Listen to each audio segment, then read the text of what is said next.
நிச்சயமாக பவித்ரா. தென்காசி மாவட்டம் மேற்கு தொடர்ச்சி மலையடிவார பகுதிகளில் இந்த குற்றால அருவிகள் அமைந்துள்ளது.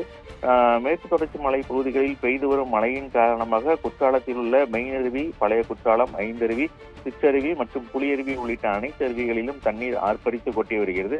தற்போது ஜூன், ஜூலை, ஆகஸ்ட் ஆகிய 3 மாதங்கள் குற்றாலத்தில் சீசன் காலகட்டமாகும். தற்போது அந்த வகையில் சீசனானது களைகட்டி காணப்பட்டு வருகிறது.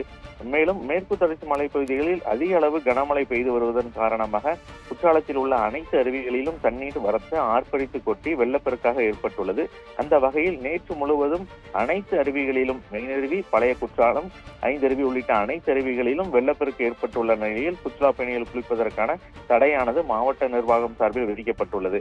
நேற்று விடுமுறை தினம் என்பதால் கூட்டம் அதிக அளவு காணப்பட்டது. ஆனால் சுற்றுலா பயணிகள் குளிக்க முடியாததால் ஏமாற்றமும் அடைந்தனர். அதனைத் தொடர்ந்து இன்றும் குற்றாலத்தில் உள்ள அனைத்து அருவிகளிலும் வெள்ளப்பெருக்கு குறையாத நிலையில் 2வது நாளாக இன்றும் குளிப்பதற்கான தடையானது மாவட்ட நிர்வாகம் சார்பில் விதிக்கப்பட்டுள்ளது.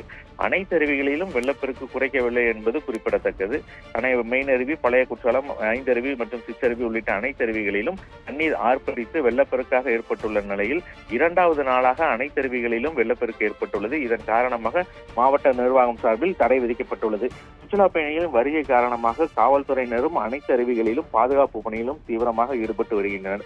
வெள்ளம் வடியும் பட்சத்தில் குளிப்பதற்கான அனுமதியும் வழங்கப்படும். தற்போது மாவட்டத்தில் பெய்து வரும் மழையின் காரணமாக தண்ணீர் வரத்து தொடர்ந்து அதிகரித்துக் கொண்டே வருவது என்பதும் குறிப்பிடத்தக்கது பவித்ரா.